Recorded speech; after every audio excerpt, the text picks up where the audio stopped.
The Pitch Challenge presented by St. Francis College's Center for Entrepreneurship, and it's sponsored by Capital One Bank. I hope you're as excited for this event as I am. I think this is going to promise to be a very exciting and engaging event as our students present their business ideas for what they've been working on the entire semester. My name is Robert Wu. I'm the Assistant Director for Programs here at the Center for Entrepreneurship at St. Francis College. The students here have worked on their business pitches throughout the semester in their Management, Marketing, Innovation 401 class with the one and only Professor Gellermino. And what they've done is they've worked with mentors through Capital One to work on and refine their business pitch so that they can present it to you today and ultimately be judged on them. We will first introduce our contestants for today in order. So the first presenter today will be student Shaquille David. Shaquille.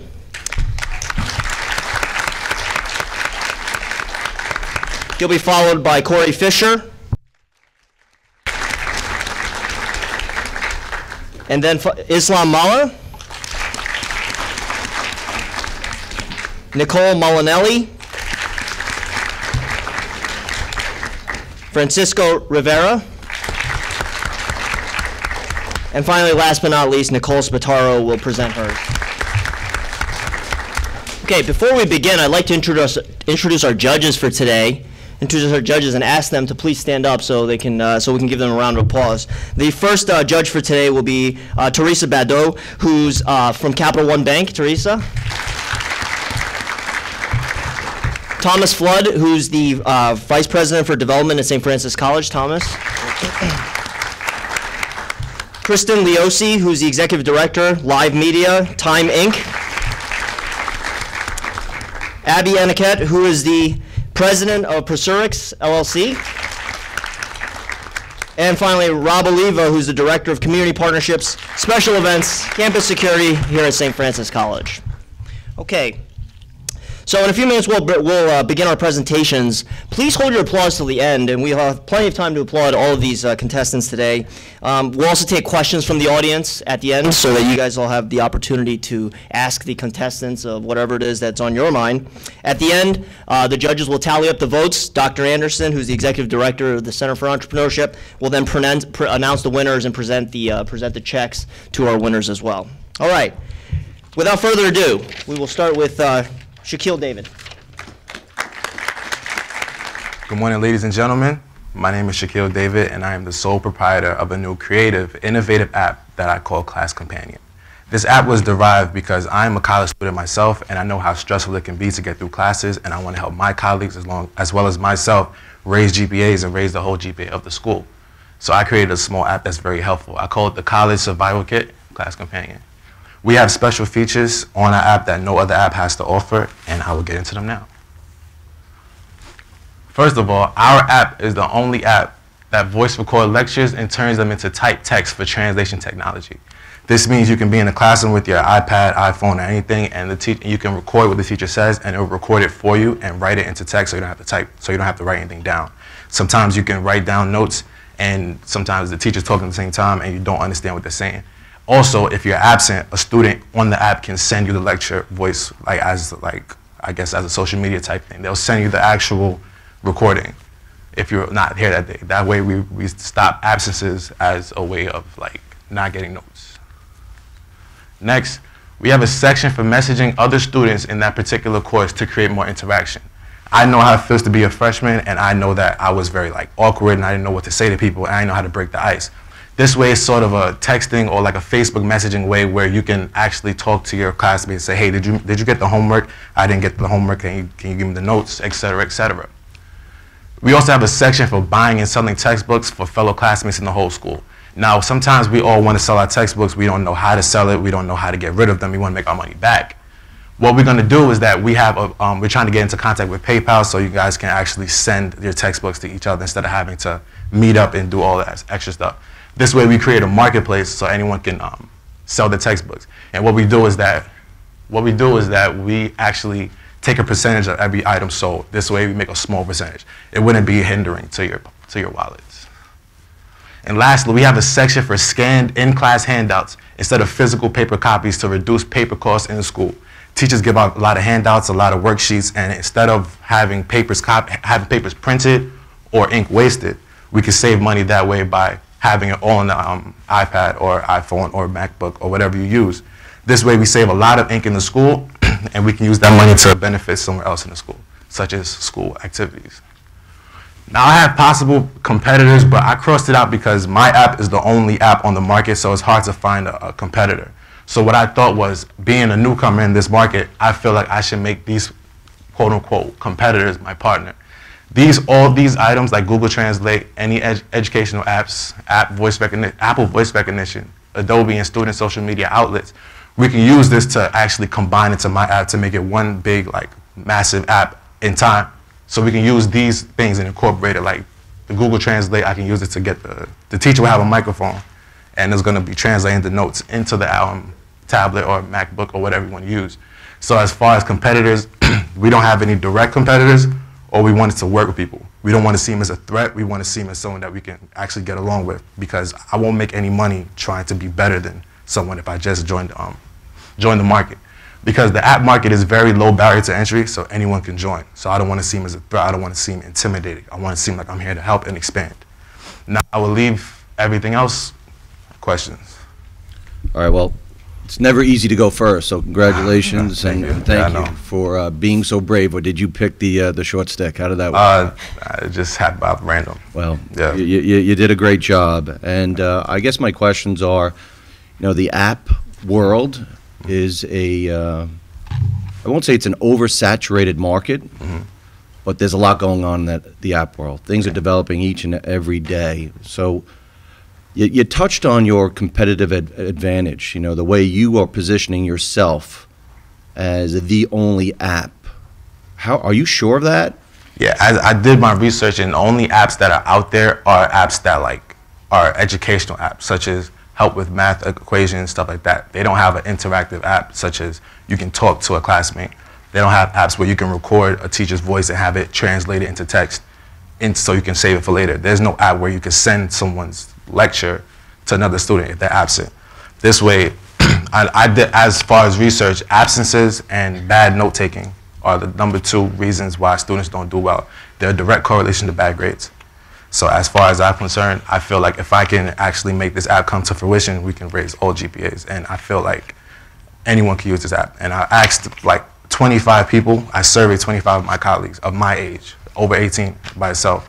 And 20 people said they would buy it, and 5 people were iffy. So I'm kind of good with those odds on a small scale. Good for you for doing those focus groups. Have you done focus groups with faculty members? No, I have not.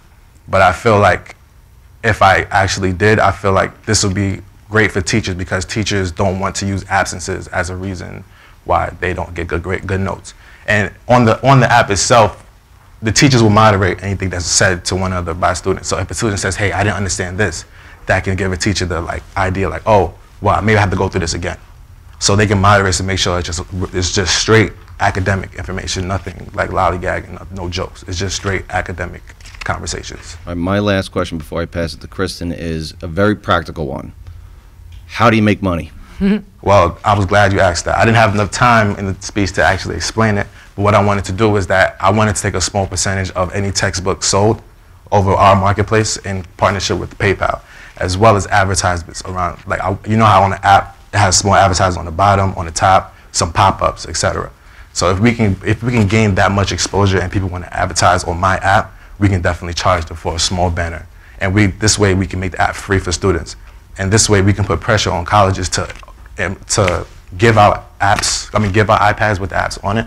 This way we get money from colleges. Because if I can ensure that a college GPA as a whole will go up and their ranking in the United States will go up, then they would love to invest in this. And we can get our money that way as well. Thank you. You're welcome. Great. Again, I applaud you. I really find it interesting that you're creating a social networking environment within a classroom, which I think is really good. Because I do agree, when you're a freshman in college, it's really hard to interact with students in your class. So that's a great way. My one question is you brought up talking to colleges to pay for it, which I think is probably your real revenue stream, because if you don't have the support of the colleges, this app will never work, because students can just create a social network in a Facebook group page or on a Twitter page. My question is, how do you prevent students from not going to class because they have this app? Oh, well, that's a great question that I even asked myself while making this. I came up with the conclusion that at this school, St. Francis, we have a 10%, like you can only miss 10% of class before it like hinders your grade. So we allow 3 free lectures to be sent, which is approximately like 3 classes. If every class is an hour, about 3 classes is 10%. So basically we have 3 free trials of sending lectures. Like you can't just stay home the whole semester and try to get the notes. Like it doesn't work like that. So basically we want them to come to class and every absence has to be with a note, like a note from a doctor or something that's like very like an emergency, etc. So that's what we plan to do. We don't want people to stay home. We want people to come to class. Okay. Yeah. And my last question is, obviously professors typically do office hours. How will your app help free up time for them? Because I know that they have a lot on their plates, and I think that that's probably an entree into how to sell this app to a university. That's pretty good as well. We offer plenty of features that I didn't really get a chance to elaborate on due to time, but we want to get in contact with like a webcam company. Hopefully that we can do like advisement meetings through webcam, so you don't have to actually be physically there. If professors want to offer like time from the days off to do it, that's possible as well. We can send video chats, etc. It's a very technological like thing. So this can free up office time for them because they can have more time to do whatever they have to do, as well as instead of waiting for an email, because sometimes like they say I'll get back to you, it will pop up like this student has this question, blah blah blah, etc. So yeah. Thanks, Shaquille. That was. Can you hear me? Oh yeah, I can hear you. All right, very good. That was a great presentation. Real quick, I think Kristen already mentioned that there is an obvious risk in the model that students may not want to go to class. And my only comment to add to that now, perhaps because you covered that question, is I wish you had made this app sooner, so I could have made use of it. But I do have a question. You cover a couple of things in here. You've got a distribution platform, right? So which is really you're going to integrate your product with the already existing apps and products that are out there in the world, right? Because you don't want to see them as your competitors. Yes. At the same time, you've got an e-commerce play for books, right? So that's where you're essentially covering for your revenue. The third model that I see is the creation of a social media platform, which is either specific to a school or a community. So which one would you, at phase 1, because it's too early to say which one are you going to say lean towards, which one are you focusing on at stage 1? Well, the most important one is to record the like notes. That's the main reason of the app. The features is to like lure in customers, because we have things that have been created like social media, like Amazon where you could buy textbooks, but we're trying to bring it all together and make it our own thing. Therefore, it creates more convenience for free. And every other feature that can be developed in the future can be an add-on, like $199 for this, $299 for this. It depends on what you want to pay. And we can also get into contact with FAFSA if they want to actually provide money for this for students. Like if the app is $299, they can add it into the package. This way we can get money from them as well. That's why we work together. But the main focus is recording notes for recording lectures for better notes, because better notes equal better grades, and that's the main part. The rest is just something to I guess make it pop, because I want people to be like, oh, I can talk to my classmate without having to get their number, and stuff like that, and make it less awkward. Thank you very much. Hi, Shaquille, so I want to start off with great presentation. I actually didn't want you to stop. I wanted you to keep going. And no, I know there was a time limit.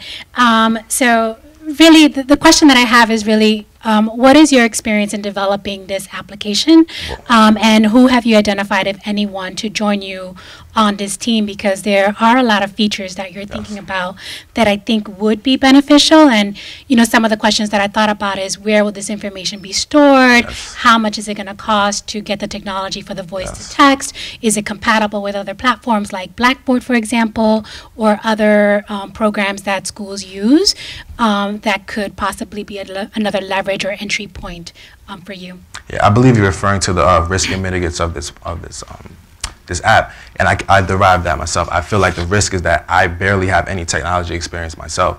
This is just a mere idea that came to fruition because of my personal hardships in college. So I feel like I want a capital initial investment because I want to hire a tech support team as well as marketing specialists, so I can get my app running where it has to be. As far as research, it takes about $50,000 to get an app to really. That's just the first stage. So basically, if we get that capital investment, we can build off of that due to success. And I feel like if I get marketing specialists to do that, I can actually set them up in a hierarchical form where there will be a CEO, like a co-founder, there will be a manager, like stuff like that. And all of our apps will be like micromanaged. So if you won this competition, how would you use the prize money? Oh, the prize money will be used to like expand and actually try to make this actually come to light, because like this is like kind of like a once in a lifetime opportunity.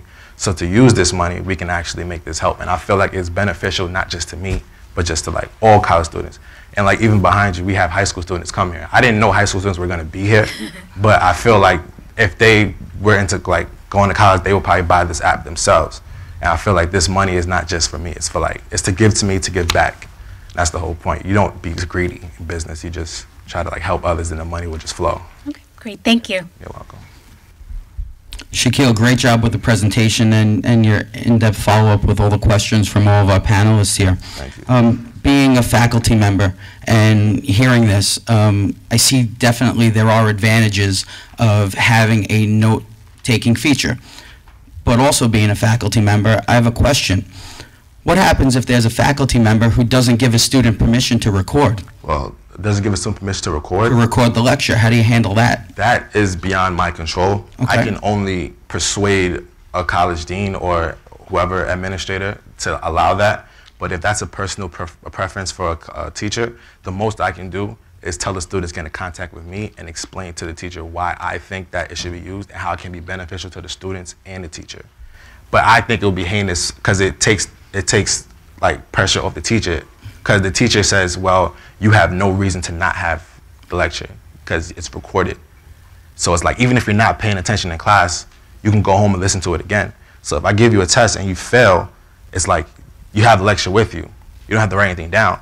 You know what I'm saying? And on the app, actually, it has a bulletin board on it where the teacher can post grades, post notes, post special conversations with them, such as test tomorrow. Like, there's no way, like, we're eliminating all excuses from students. And I know, like, that's a great thing to do, because I feel like there's no way you can be like, oh, I didn't get the work. Or like some people are on sports teams, they be like, oh, I can't be here, I have a game, I have practice. So that way you have to like get the notes from someone. And like if you don't know anyone, if you're antisocial, and just be like, hey, did you just get the lecture? Can you send that to me real quick? Or like very informal to take the pressure off of breaking the ice with a fellow classmate. Okay, and then just a follow-up to that. St. Francis College has small classes. There's 32 students in each class. How are you going to sell this to a large lecture hall at an institution like New York University, where someone may be sitting in the back row and may not hear the professor, and there may not be the technology of microphones in the room to project that far? Have you thought about how you're going to handle those situations? Because after all, you're selling a product, and if you're not delivering on that product, that's going to be difficult for people to continue purchasing it. So how are you going to deal with the various sizes of rooms and the technologies that faculty members are projecting from in those rooms? That's a very great question. What I wanted to do is that I wanted to start off on a smaller platform to see how it runs first. At first, this idea came from bigger colleges, because I have a friend in Syracuse, and she says like hundreds of students in her class, and she says that like she doesn't get a one-on-one type of like I guess communication with the teacher. So what we wanted to do was start off on a small scale, see if we can add possible speakers to classrooms, so that it's surround sound, so that no voice cannot be detected. So, and it's basically like we have a small section on the app as well, as if it's 100 people in class and you're explaining something and one person doesn't understand it, there's a we call it a quote unquote I don't understand button. Like you press it and the teacher will be alerted that someone doesn't get it.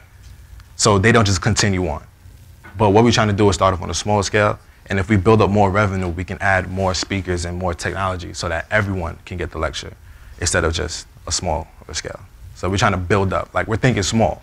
Like, we're not thinking Harvard yet. Great. We're just starting like Kingsborough, community colleges. Like, we're just starting small. Like, that's all. All right. Thank you very much, Shaquille. Okay, next up, student contestant is Corey Fisher. Corey? Good afternoon, everyone. My name is Corey Fisher, and I'm the CEO and founder of Omni Health Systems, where we strongly believe in enhancing life and excelling in care. We as human beings view healthcare facilities, such as hospitals, emergency rooms, healthcare clinics, primary care, and specialty care facilities as safe havens for seeking treatment for a variety of illnesses and pains. Unfortunately, Many patients have to suffer longer than usual because of the long, frustrating waiting periods for the right healthcare provider. Now I would like all of you to close your eyes and envision a system that would enable millions of patients to have on-demand access to any healthcare provider, anytime, anywhere, any place. Well, this brings me to the vision of this company. OmniHealth Solutions will be the only digital healthcare company that will reduce doctor office visits and emergency room wait times. Now I have two 20-second clips. The first one is a virtual scan of a patient's digestive system.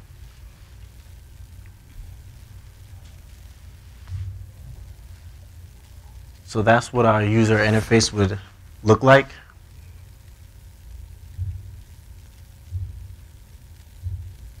And the second video is going to be a virtual scan of a patient's heart.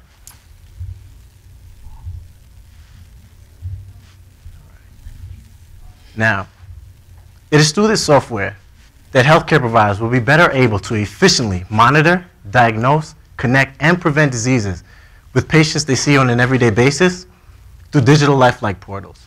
Patients will be able to benefit from our technology by being able to download our application and accessing the variety of functions that they'll be able to perform with their healthcare provider.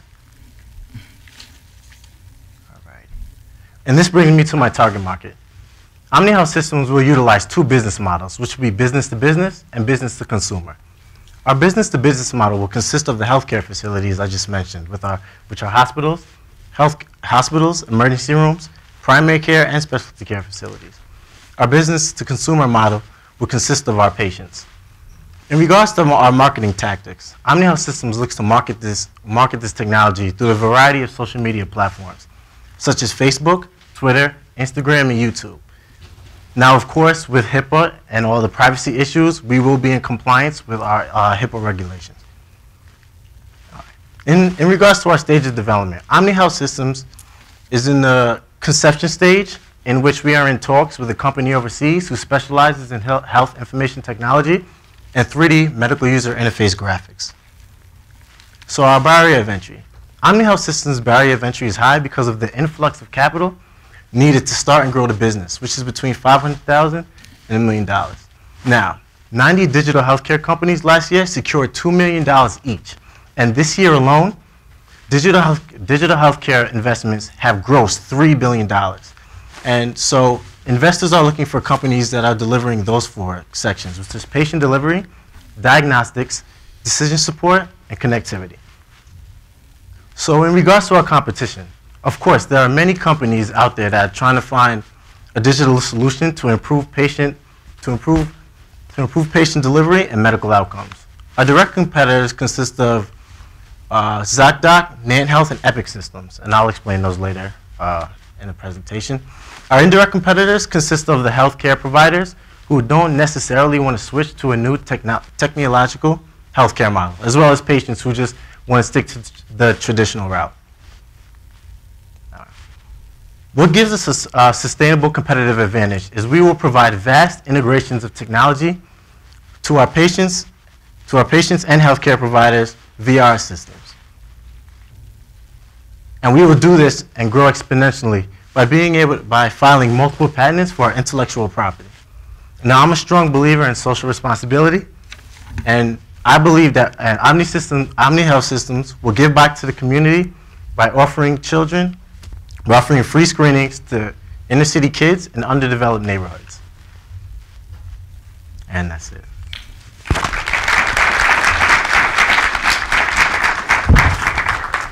Judges, Rob, you want to start us off? Yep.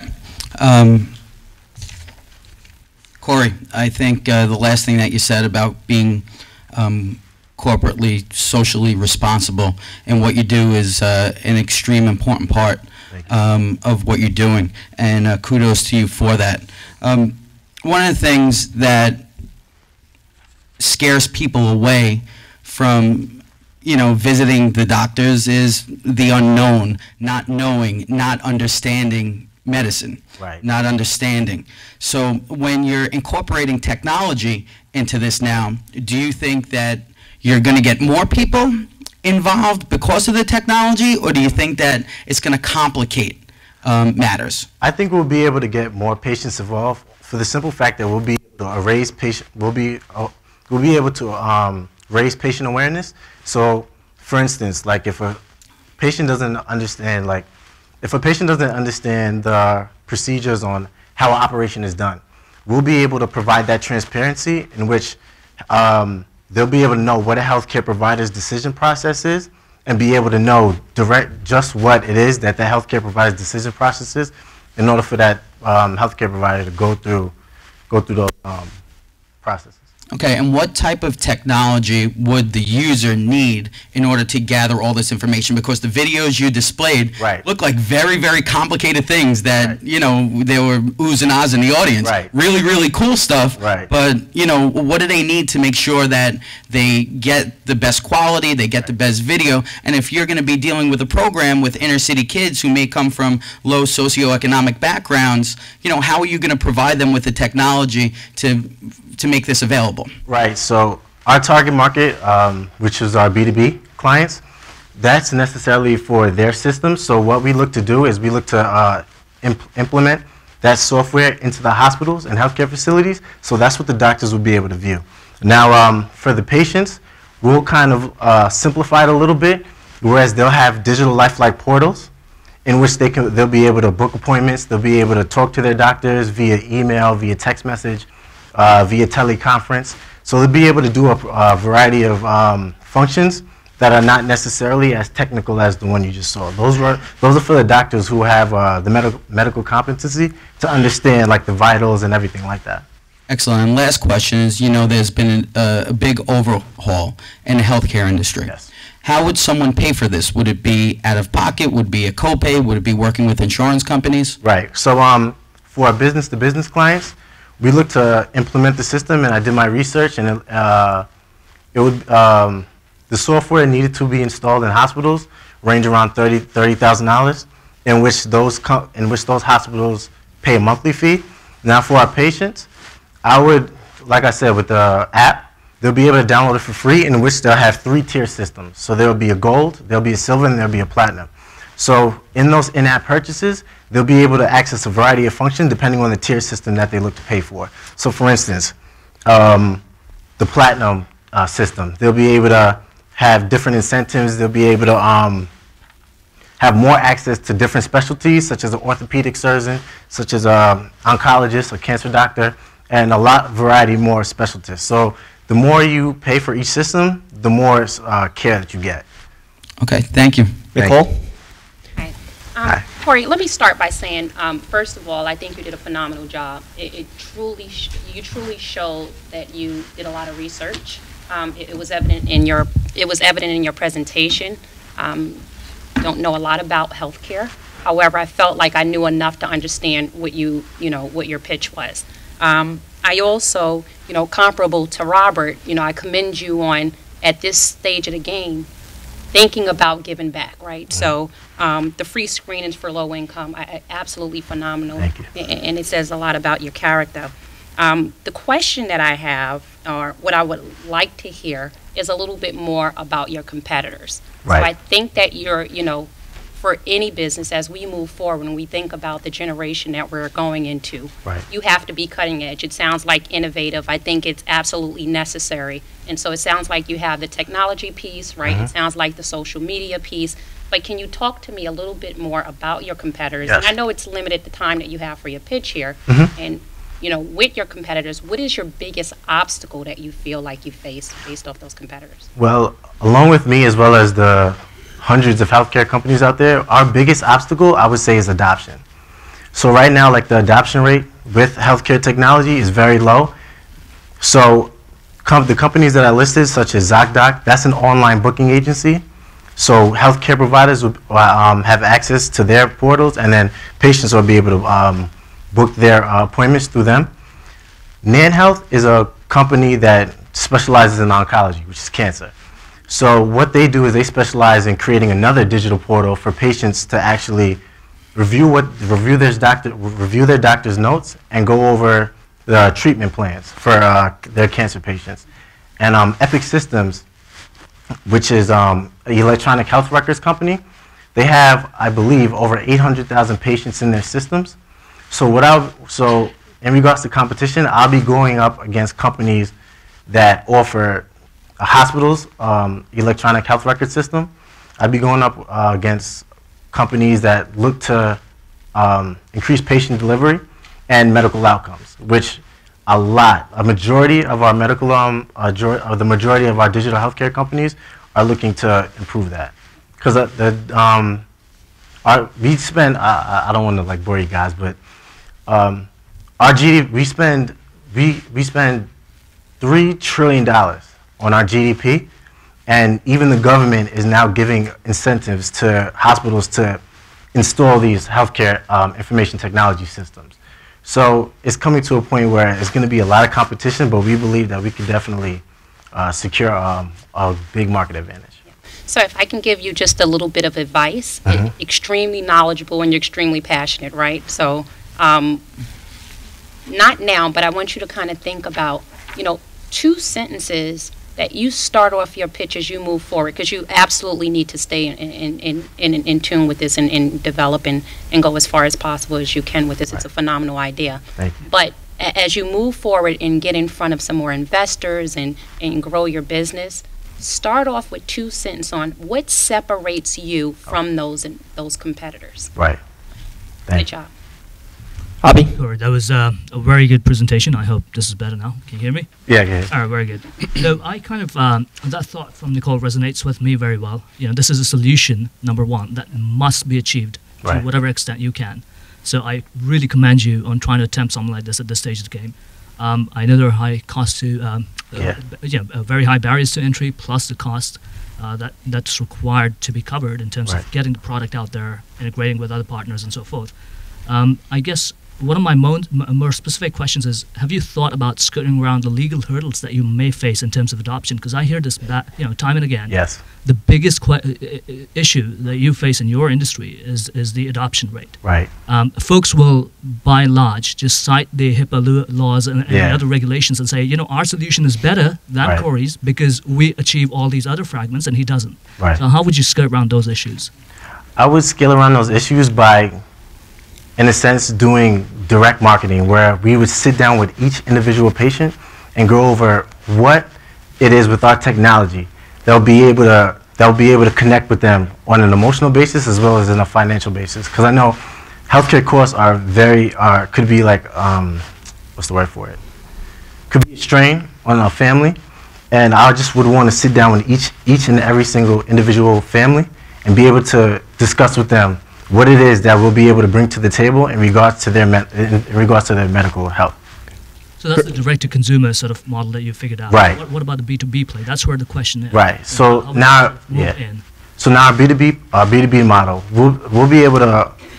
I think our biggest selling point is the vast integration of technology. If we can convince doctors that our technologies reduce doctor office visits and emergency room wait times, as well as improve medical outcomes and patient awareness, I believe that doctors will catch on faster than usual. And what I plan to do when I build this software, I would offer those healthcare facilities like a 30-day trial period. So if they don't necessarily like it, then they wouldn't have to go forward with it. But if they like it, then they would just pay for it. So I would do like a 30-day trial period with each healthcare facility. So, all right, next student presenter will be Islam Allah. Islam? My name is Islam Allah. And let me guys ask you a question, please. How many of you guys eat chicken? Yes, that's why we choose this field in Egypt. My company, it's Masdar for Poultry Production, located in Egypt. It's an LLC company. Our value proposition, providing Arabs and international market the highest quality poultry products by using the most advanced technology. Masdar will position itself as unique poultry farms where it produces not only regular meat but also the best quality you can ever achieve. We will produce 46,000 one-day-old chicks by the end of March, after breeding the flock for 6 months. And let me show you, guys, how the process for the chick. So this is the chick master. I will show you the process. This is the incubator hatching machine. Hatching eggs should be incubated for 21 days and controlled by temperature, humidity, and ventilation. So after 21 days, we will see our product. 1 day all checked. That's our product. It's a real company. So we started. I'm so sorry. It's a real company, and in terms our capital is $1.4 million. We already started this business in late September. So about this product will be on late March. Our farm is located in the desert lands far from the population. In terms of management, the company is made up of a strong team that has 18 years of experience in poultry production. Each member in our team shares values, rules, and responsibilities. And our target market strategy is producing a high and trusted products and providing a good service, which are essential to success in the Egyptian market. A high barrier would assist my company.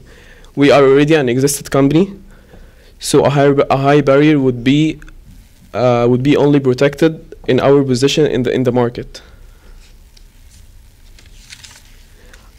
Our products are organic and raised on feed that is no added chemicals for chickens. We produce chickens 1 day old chicks and egg tables processed with meat advanced technology. My direct competitors: Mansoura International Company, Egyptian Saudi Company Poultry, Wataniya Poultry Production. Indirect, local farms. Competitive advantages. Our advantages are that we are from the first companies to provide organic chicken in the Egyptian market. We also have different flocks to serve our customers' needs. And how to protect our intellectual property. There will be a document to protect our legal rights filed in the Egyptian government, classified by Masdar company as proprietary, whatever this word. If I won this competition, I will develop a phone application that will make it easier for our customers to order for their needs and make a reservation for the chicks. Thank you.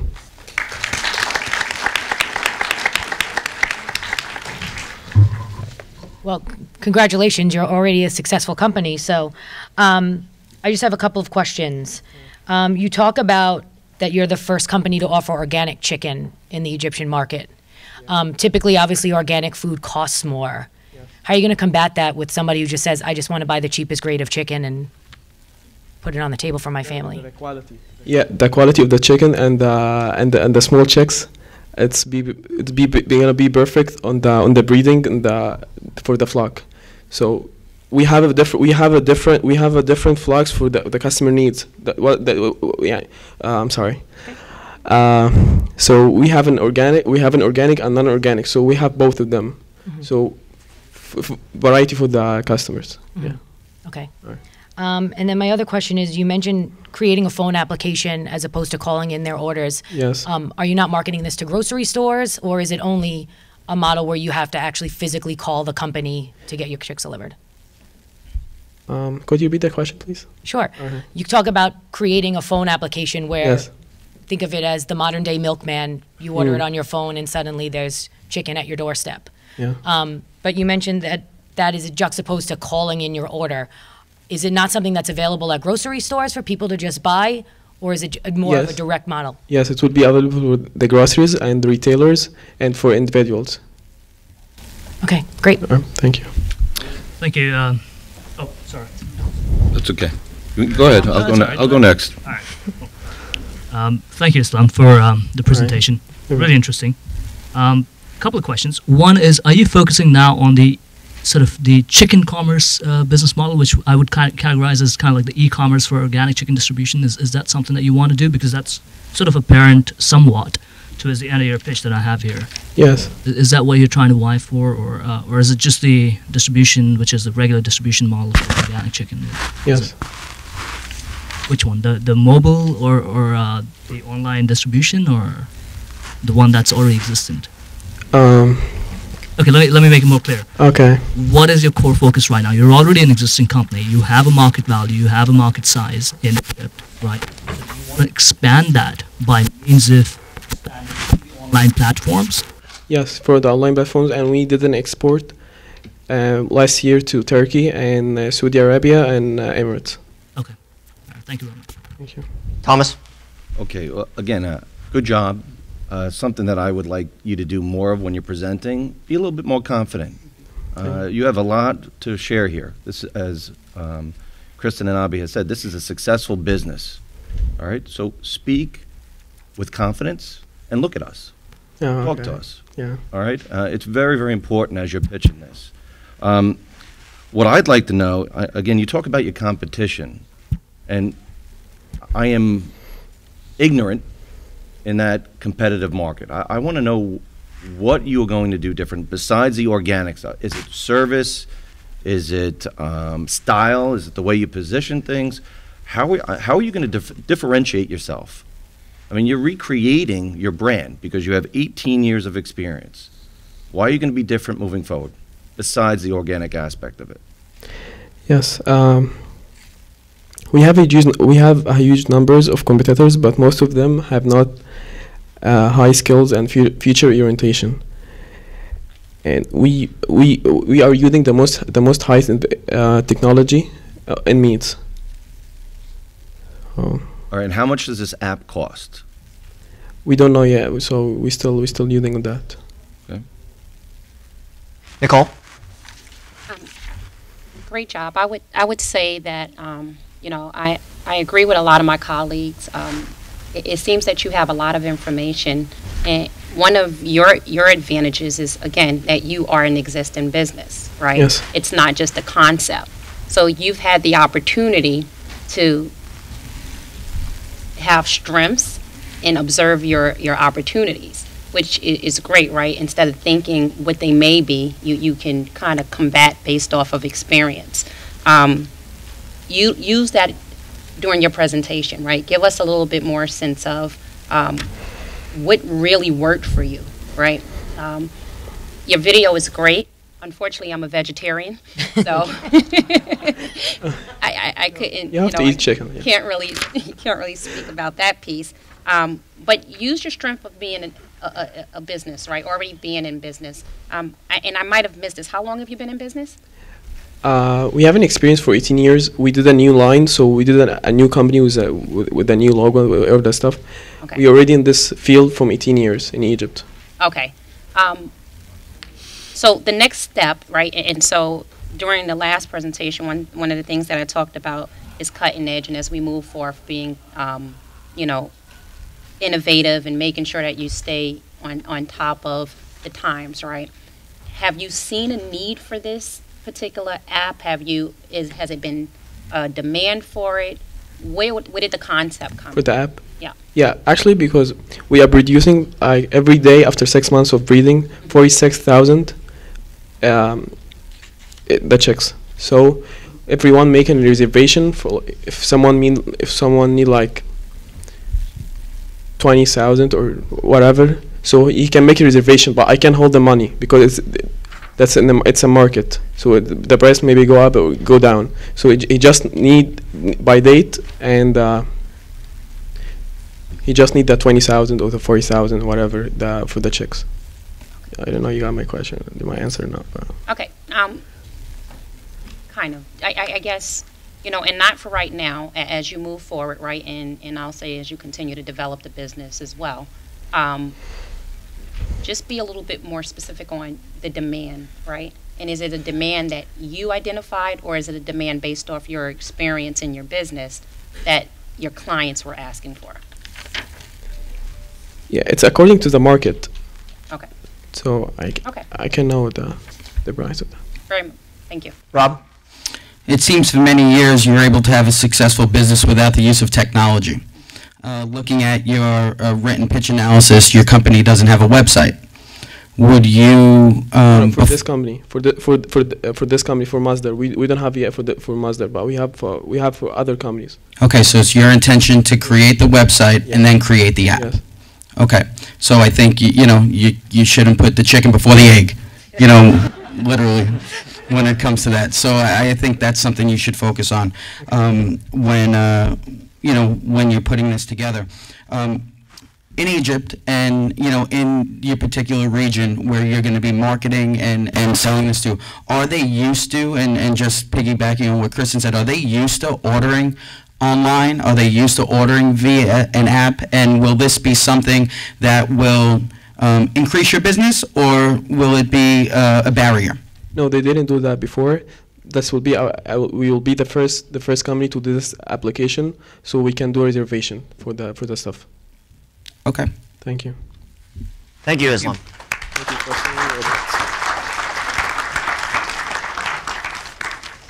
Okay, up next, our next student contestant will be Nicole Molinelli. Nicole? Every New York woman wants to look and feel beautiful. Sometimes we try a different shade of lipstick. Other times, new highlights or a darker zoo can do the trick. But for women in the Fide area of New York, this is a little challenging. But at Here We Go, we can fix that. My name is Nicole Molinelli, and I am the sole proprietor and CEO of Here We Go Hair Salon. At Here We Go, we will specialize in hair highlighting and coloring techniques. We will be the only hair salon in Fide for women ages 18 to 35 that will be a full-service hair salon, but will also specialize in hair highlighting and coloring services. Salons that specialize in hair highlighting and coloring are rapidly growing due to popularity and increasing fashion trends. So we'll have a slightly high barrier of entry, but since I only have a few direct competitors in my area, we'll be the only salon, so it won't be too challenging. Additionally, Here We Go has an incredible social responsibility program. We will provide terminally ill girls in the Fide area with full-service salon days repetitively throughout the year. If I win this pitch competition, I will use the money toward cosmetology school so that I can further my dream in owning my own salon. Thank you.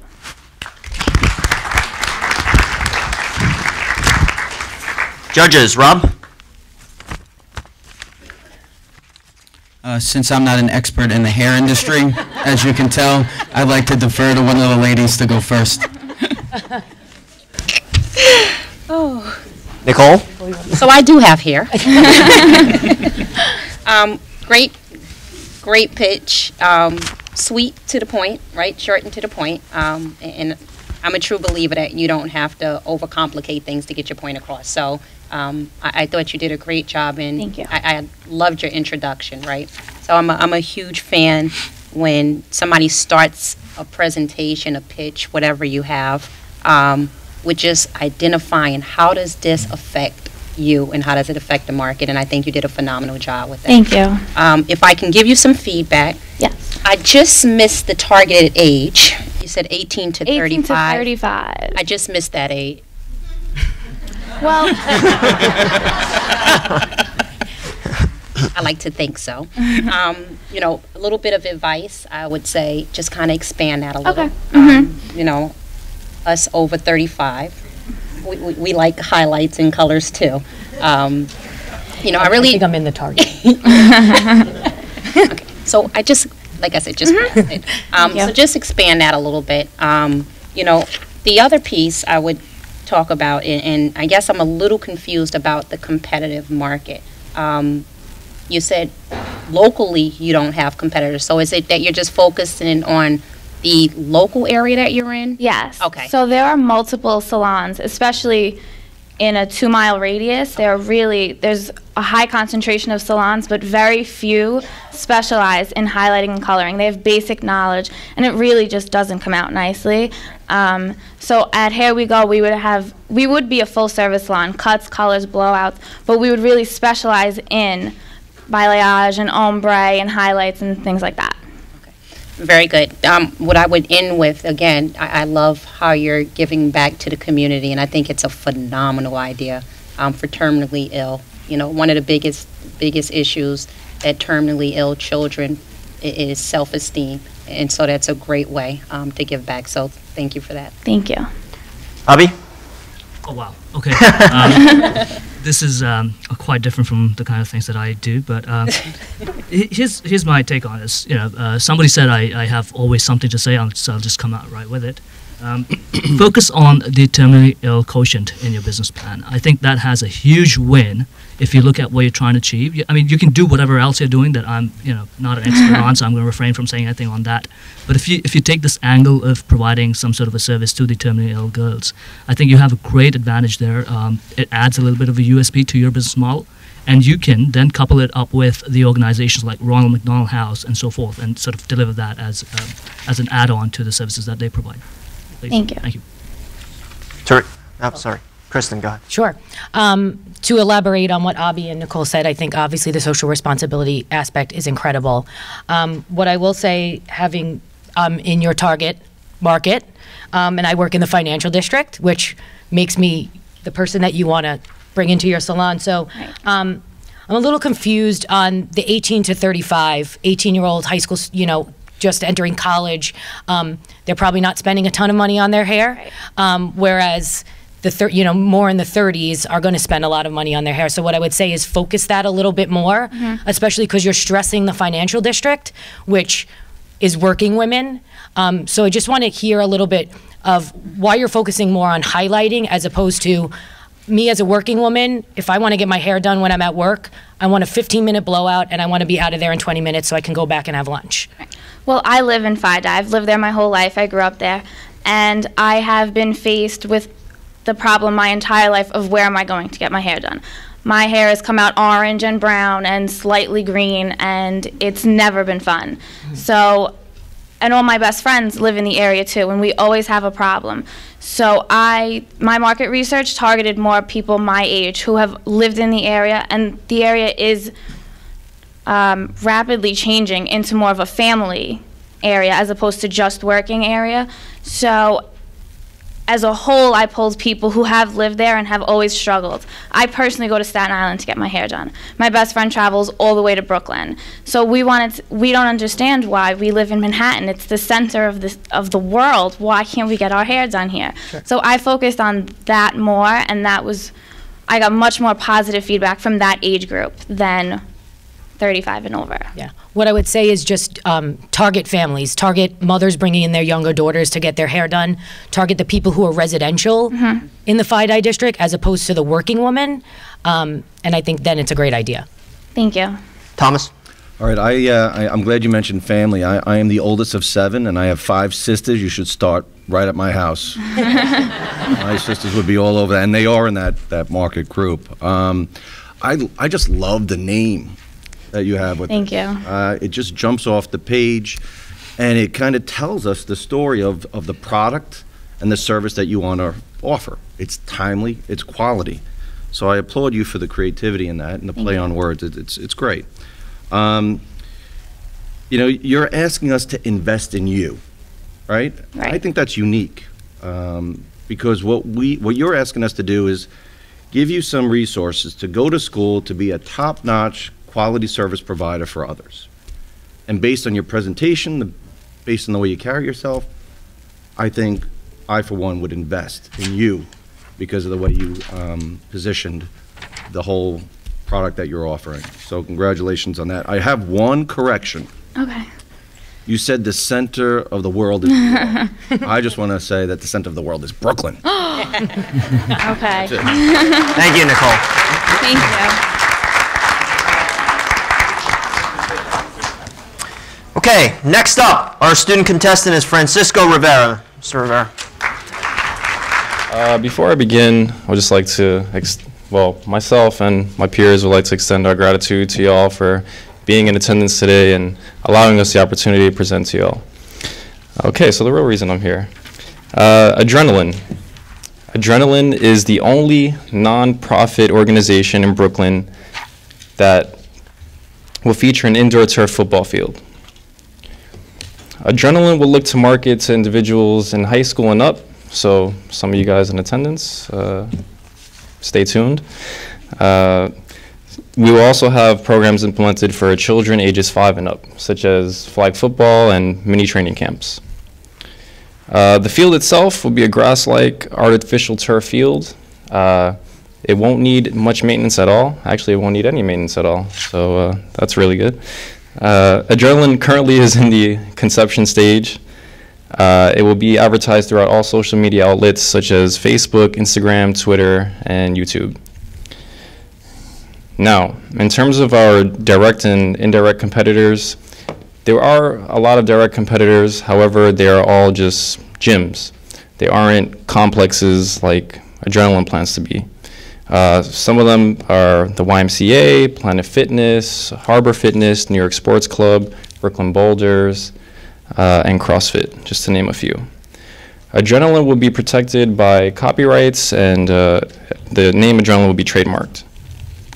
In terms of social responsibility, Adrenaline looks to be a place for everyone, no matter where you come from, your age, your social status. It plans to give everyone the opportunity to own their skills and maximize their potential in a productive environment. And lastly, if I were to win this pitch analysis, the funds would go towards the startup costs for the business. Thank you. Judges, Rob, you want to start us off? Yeah, I'll start us off. So just if you can just talk about some of the indirect competitors as well, because you spoke about the competitors who pay for gym memberships or CrossFit or kickboxing and the like, but could you talk about some indirect competitors? You know, you can think of something right down the road, down Jerome Street, Brooklyn Bridge Park, 2 beautiful turf fields. You know, do you consider that an indirect competitor? Yes, I do. Sorry, I forgot to mention that. Yes, people who use the park, people who work out at home, pretty much people, who use the park, work out at home.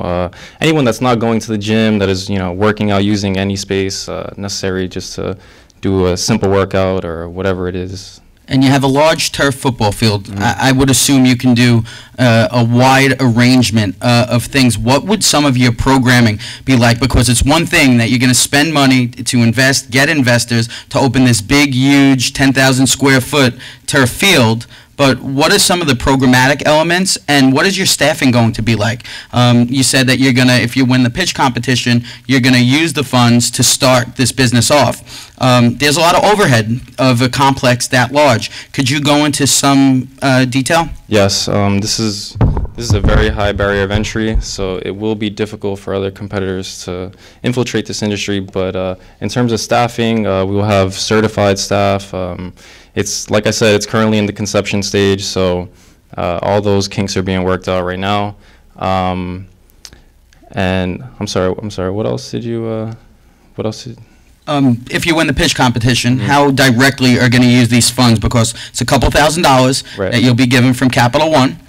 What are you going to use those funds for? Right away would be to build and design the website, to trademark the name Adrenaline, and just all the intellectual property right now, just take care of that. And those would be the first matters, and then staffing and management and going down the line and acquiring the right people for this organization. Okay, thank you. Nicole? Francisco, again, great job, just like your classmates here. I will share having children. I have a 20-year-old daughter who's extremely athletic. She wanted to play football, but I wouldn't allow her. And I have a 15-year-old who plays sports, and he did Pee Wee. He played for Pop Warner. So keep up with this idea and continue to develop it, because I think there's a huge opportunity. And the differentiator that I see when I look at your competitors is indoor, which is huge. And so I'm not sure how huge it is for, your older sports individuals. But I can tell you, remembering taking my son out to wet fields, and because one thing about football is, I guess it just doesn't stop based off the rain. So I think there's a huge market, and I think that you should continue to develop it. So great with your idea. One of the things that I would also, and I absolutely agree with Rob, it's a lot of overhead costs. And so I want you to think about that and really put some numbers to paper, because before you can go to an investor or go into anyone, you're going to have to really understand that. And you may have to start out a little smaller, identifying space. Just put a lot of thought into that before you move forward. The other piece that I would say is, don't just think football. I used to coach a cheerleading team. I coached a basketball team. Small peewee teams are always looking for places, and so maybe just make that a portion.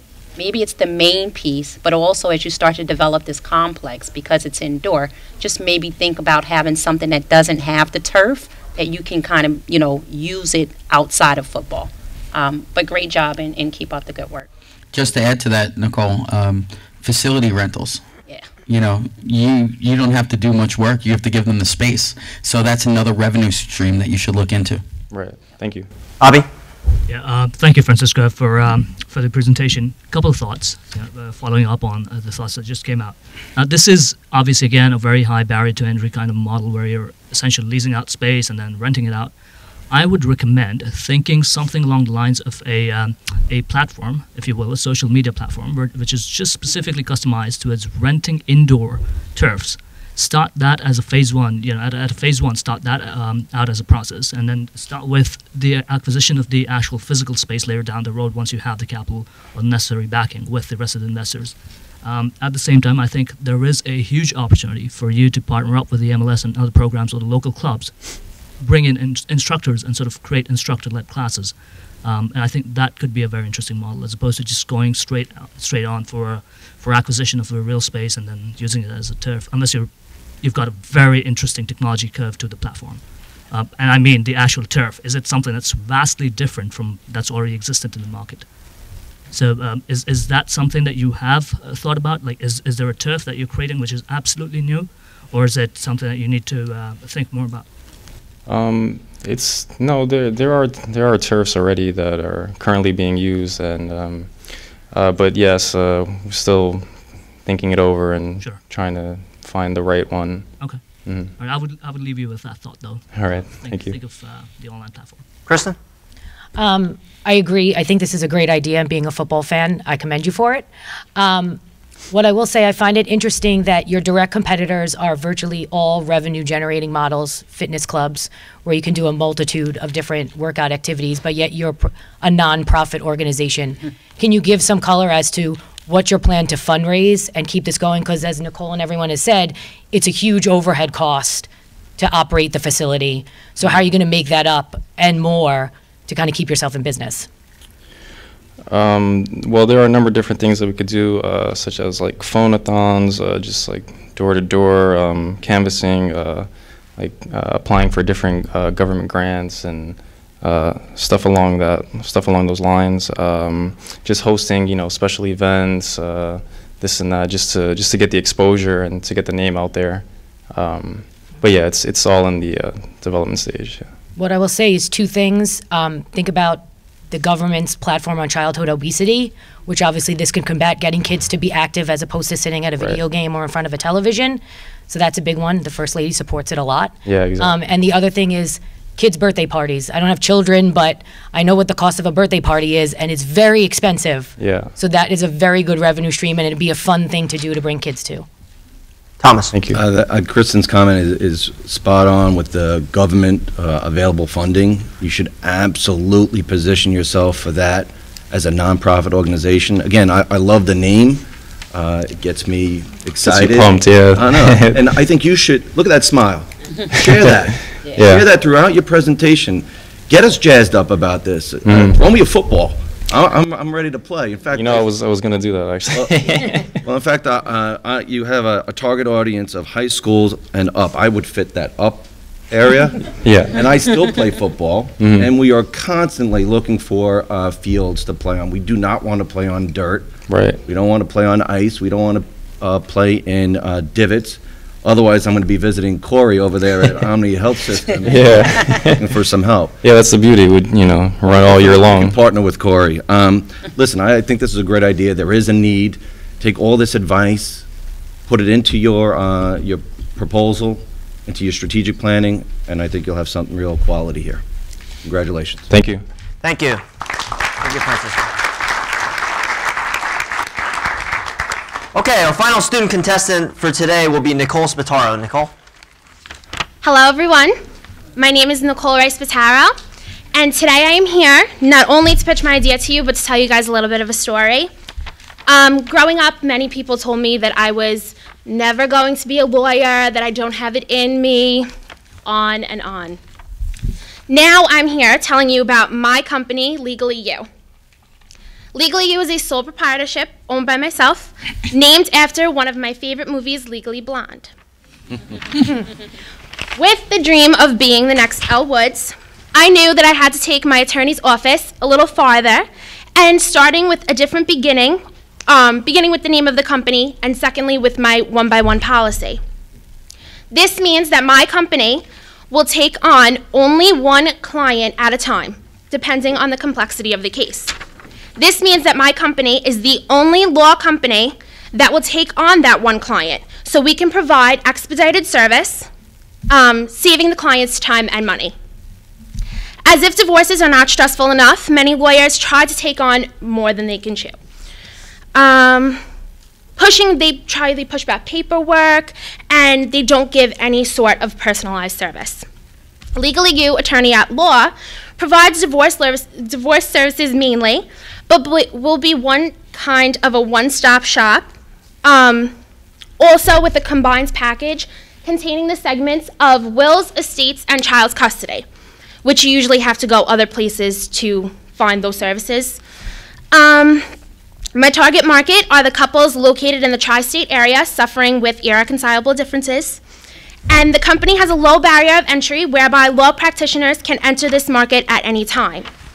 Some of the market barriers for my company will be the abundance of lawyers within my area. The divorce law industry is rapidly growing and is expected to continue growth within up-and-coming years. Legally You is currently in its conception stage. Some of my direct competitors are the millions of lawyers in the tri-state area, and my indirect competitors are marriage therapists, online divorce services. Okay, now while doing my research, I came across a few people who have unfortunately recently been through a few divorces. When asked the question, what did you dislike most about your divorce? Donna, aged 37, said, I do not know which I hated more about the divorce process, because it was draining or because it was so dragged out that I had to spend so much time with my ex-husband that I was trying to get away from him. Or Mike, aged 48. When asked the same question, what did you dislike most about your divorce? He replied with, my divorce from my wife was trying not only on my heart, but on my bank account. I understand that the woman gets a lot, but she took everything I have, and now I went from a Mercedes to a Toyota. As you can see, my service is actually being cried out for in this target market. They need to complete their divorces and close the case so they can move on with their lives and move on to the next chapter. This is only possible with the expedited service that comes from my company, Legally You. If I win this pitch analysis competition, I would have already done more than people thought I would have been able to accomplish. Being a cheerleading coach, I'm around a lot of young girls all the time, and I see that they get their hopes and their dreams, they get pushed down. They think, oh, I'm going to be a ballerina. There's so much more out there for them. So with the money I win, I want to start a foundation for girls who are told that they can never make it. We're trying to push them. We're trying to make them know that they can do anything they feel like they can put their minds to. Speaking out to young girls and telling them that they can do anything they put their minds to, and to not let people say anything and say that they are too stupid to do things is a passion of mine. Although I hope none of you ever have to get divorced, if the day does come when you realize, like Michael and Donna, that you just can't stand your spouse anymore, Legally You will be there for you, where our one-by-one service will take care of you and only you. Thank you.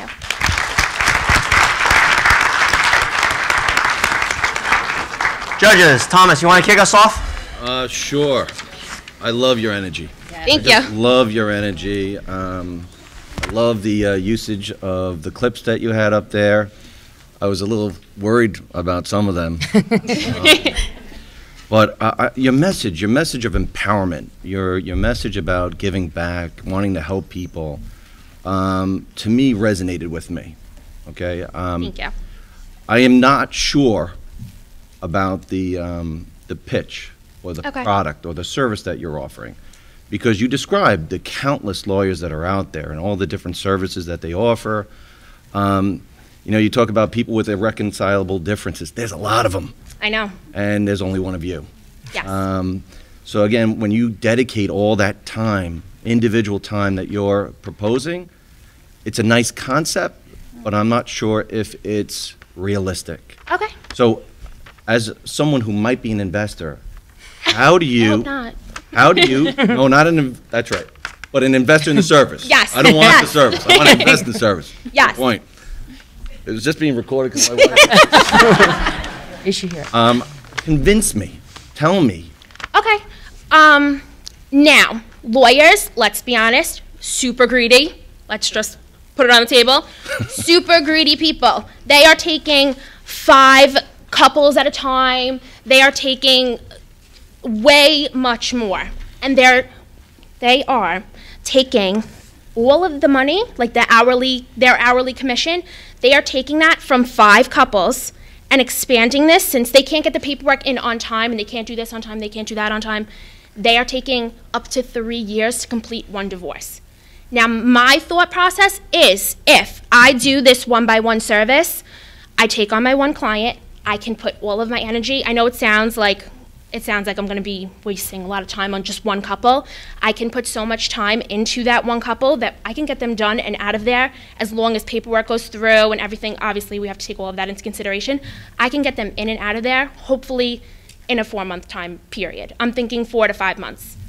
Also, that depends on the complexity of the case. So if I have one couple that's just them and a car and a house and that's really all they have, then I might be able to take on another client towards the end of their closing. So if I have a client that has 8 kids, 2 dogs, a house, a car, and 3 pools outside that they have to split among the family, obviously that's something that's going to take a little more time, but that also includes a little more money. So thank you. I hope that answered. Kristen? I will agree with Thomas. The presentation was great. The way you speak to a crowd, it's very much a conversation, which I think you don't get from a lot of lawyers. They're very stoic. They're very by the book. So I applaud you on that. You could probably sell me the phone book if you wanted to. Thank you. What I will say is, I know you cited Legally Blonde and Elle Woods as a bit of an inspiration. I'm surprised you're not wearing a little pink. No, I should have. I think about it. And I commend the location of your company, Staten Island, represent. Yes. The one thing I will say is, as Thomas said, I like the idea of the one-on-one model. I just don't see how it's sustainable. Just going back to Elle Woods, her clothes cost a lot of money. Her lifestyle costs a lot of money. And focusing on one client, I don't see how you could create revenue to keep this business intact. Okay. So I really want you to think about that. Yeah.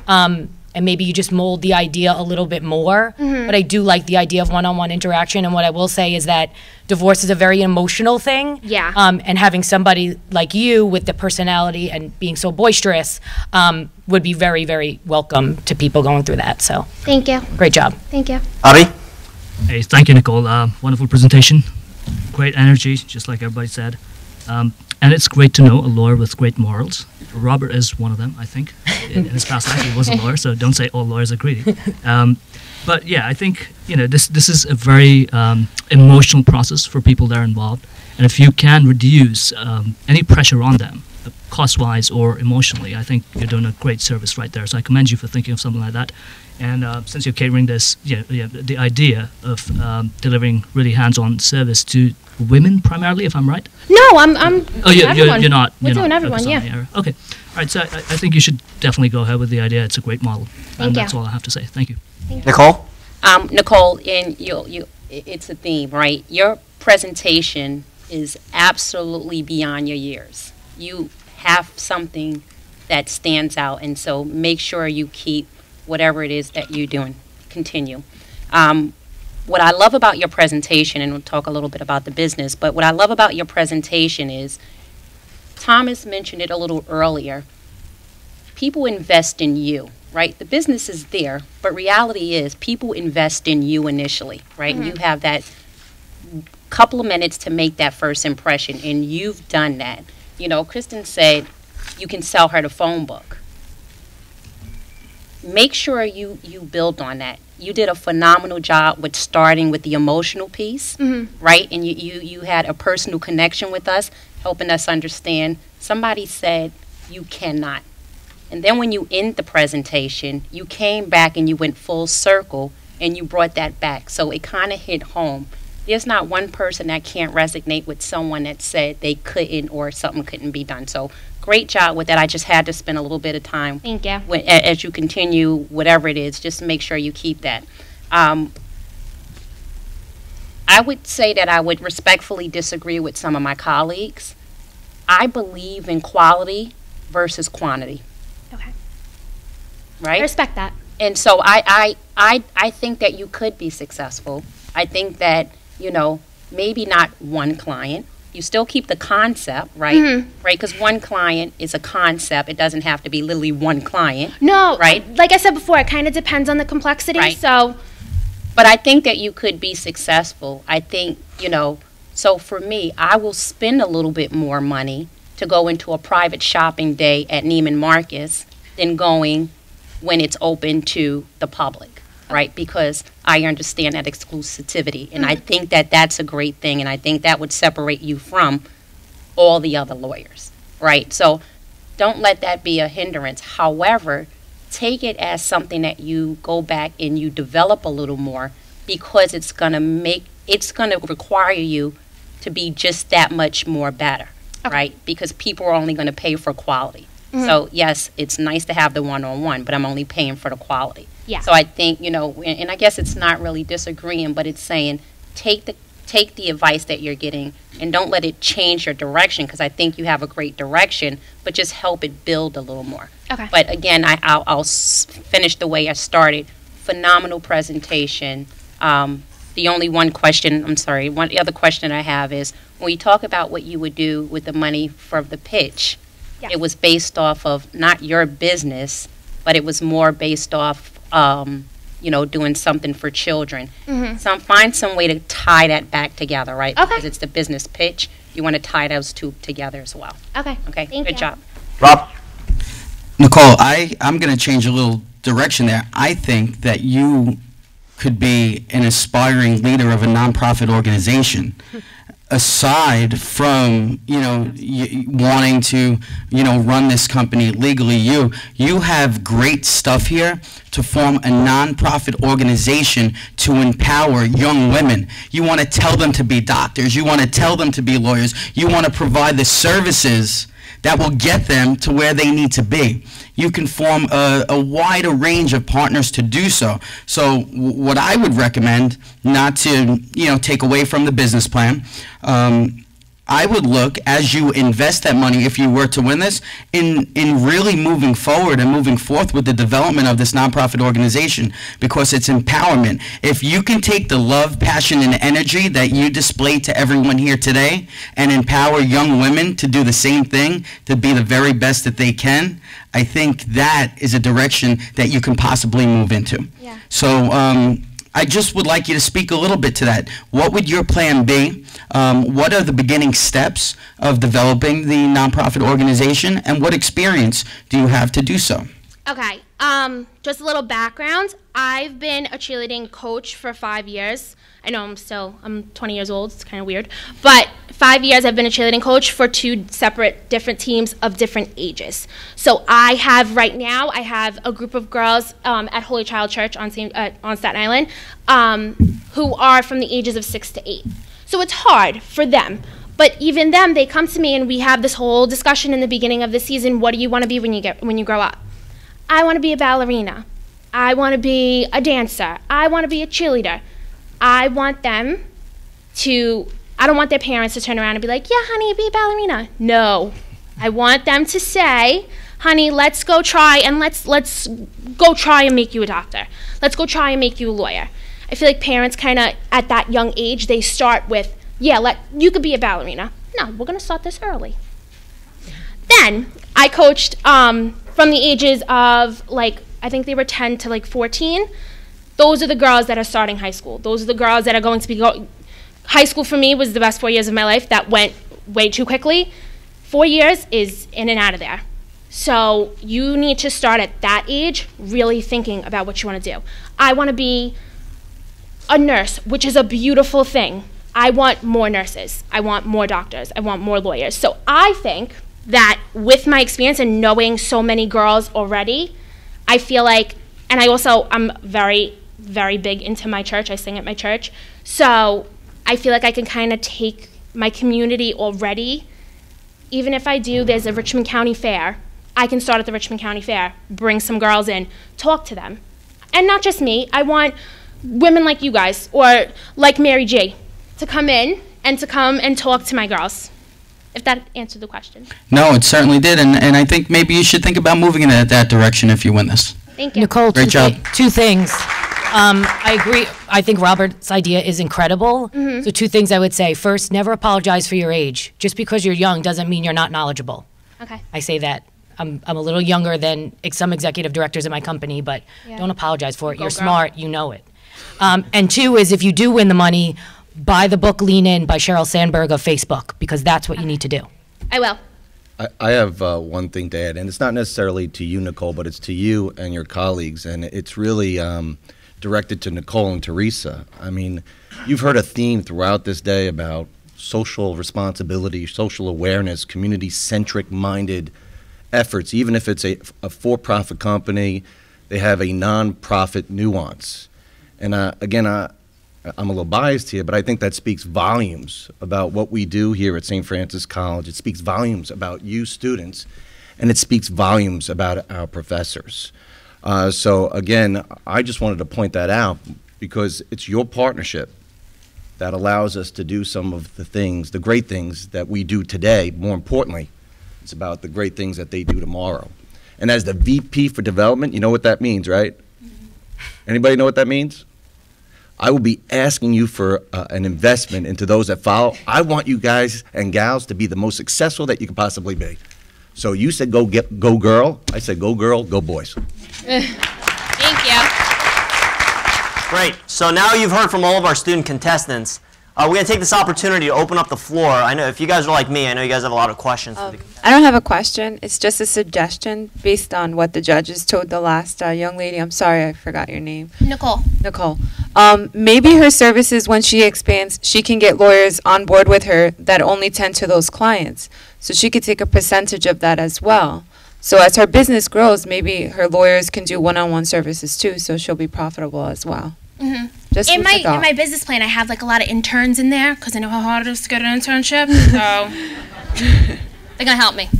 But I definitely think your business plan and your idea to help young girls is a great thing, and power to you. Thank you. Well, as far as like the process we took, I remember on the first day we just brainstormed, and Miss G, she just said like go with it, and ever since like the first day, she's been constantly pushing us. Like we've been practicing for this like for so long. Like she'll make us do many different dry runs of this, and basically she wanted to teach us how to do proper research. Like she stressed the research because no pitch is like valuable without any research. Like if you don't know what you're talking about, or if you don't know how the market already is, if you have no market background information, you won't succeed. So basically it took hours, well, days and days and days of preparation to get information together and to exert it to everyone so we can actually sound like we make some sort of sense, because we all aware this is a mock this is like a mock pitch analysis as far as but it can turn into something really real. So she just prepared us for like how to really do this in real life. Like this is like. And how long have you been working on this? Since the beginning of the semester, it's around September. Yeah. Shaquille, just a question about your app.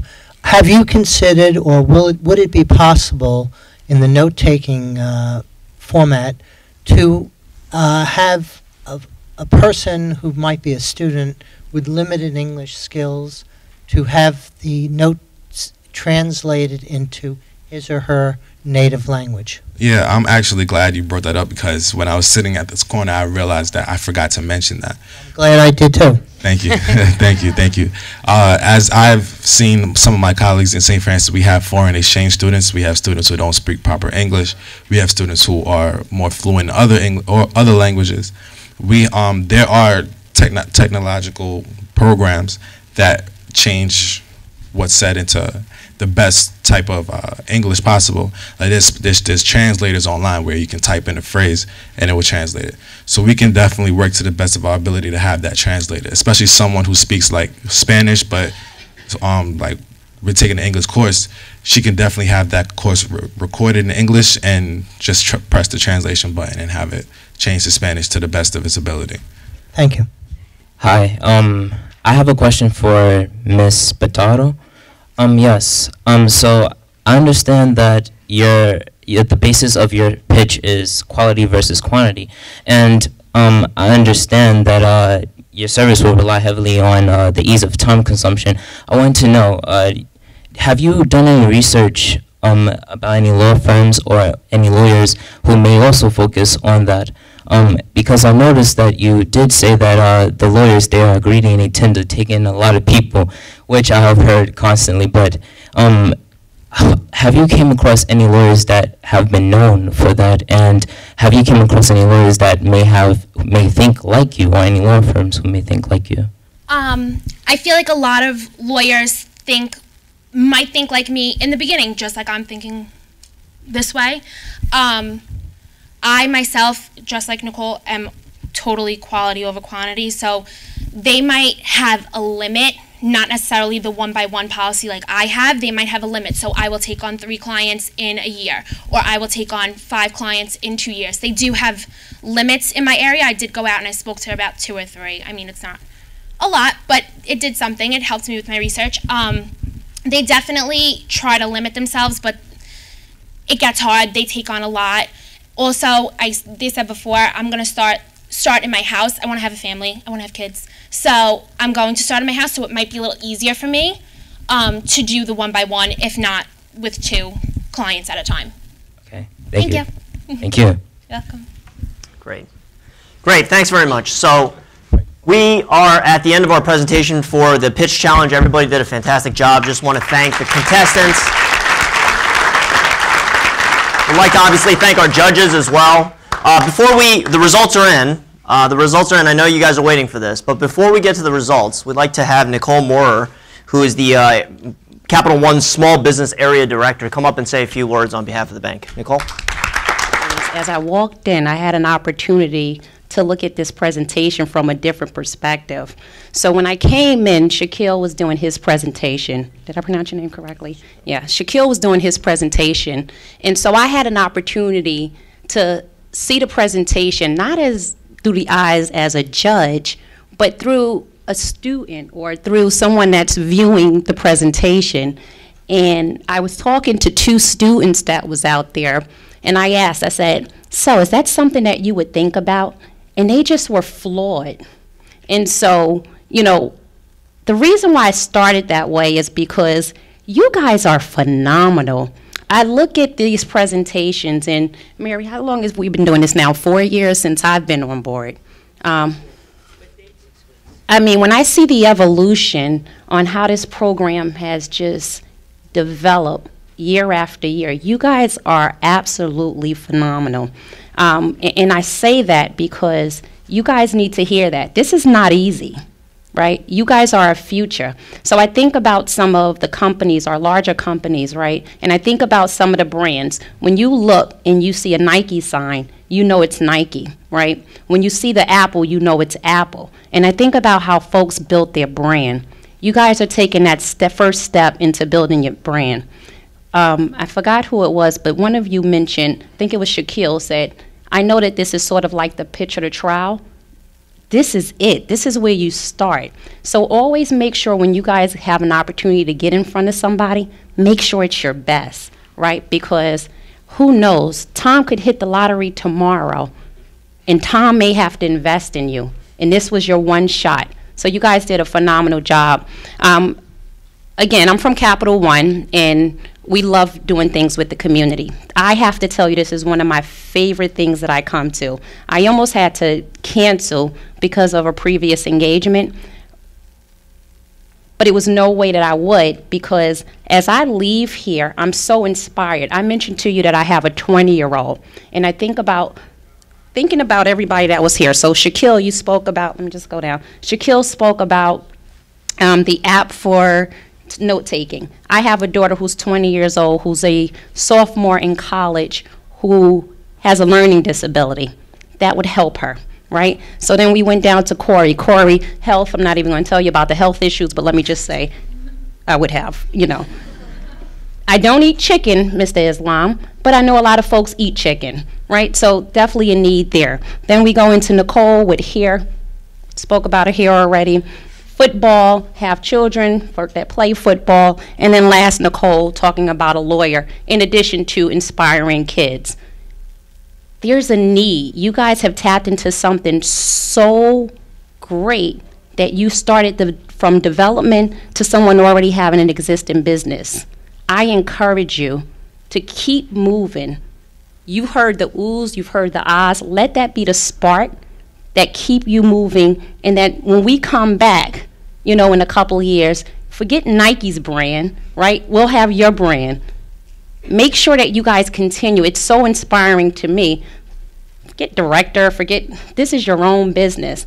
The last thing that I would say is, you'll get a lot of advice, and my mother used to share something with me.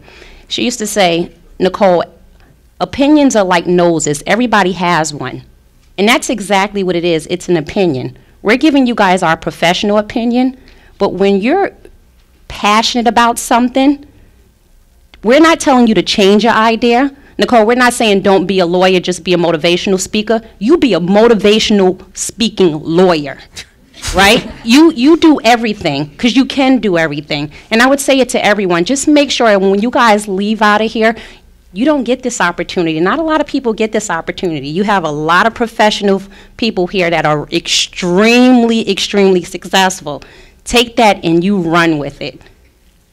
Not a lot to say about Capital One. We are always, Mary, you've been phenomenal. We, you know, as we move forward and we continue to partner, you guys have a wonderful, wonderful professor. I can't say enough positive things. Tom has been phenomenal with our partnership. Don't let this be the end, let this be the beginning. Whether you win $1 or you win $1,000, you are a winner for standing up here and being able to give this presentation and show the passion that you did. So thank you for your time. Thank you for allowing us to share in what your inventions were, and I wish you guys the best of success.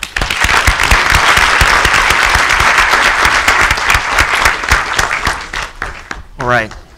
Thanks so much, Nicole. We really appreciate having you here, and we treasure the partnership that we have with you. Now, we can't wait any longer, folks. The money's red hot. It's got to be given away right now. So here to give away Capital One's money is Dr. Dennis Anderson, who's the Executive Director of the Center for Entrepreneurship at St. Francis College, and Nicole Moore. Well, thank you, Rob. And I just want to quickly say and also acknowledge a few people here. And it takes actually a community to pull this together. You know, staff, judges, student entrepreneurs, and of course Capital One. Without their sponsorship, this wouldn't be possible. And also everyone in this audience. And I hope that everyone would think about becoming an entrepreneur starting today, if you didn't think about it yesterday, right? So this is a great opportunity for you to work with us. The Center for Entrepreneurship is here for everyone, right? So again, now envelopes, right? So that's the moment we've been waiting. So we start with third place, Nicole Monelli. Yes.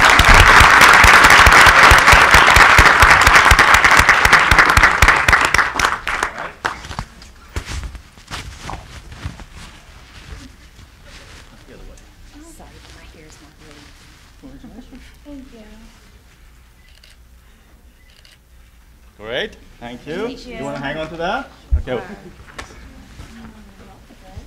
No. Second place goes to second Nicole. Nicole, come on.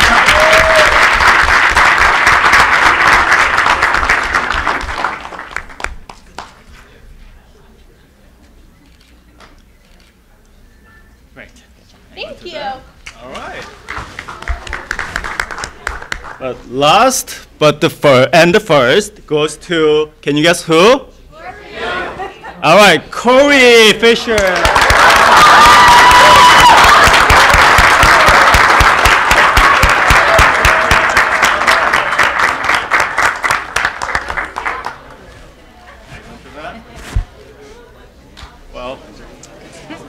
Well, thank you, everyone. I'm going to ask the judges and the professors to come up and take a picture with everyone. By the way, the rest of you did a fantastic job. As Nicole pointed out, you are all winners. Oh. Okay?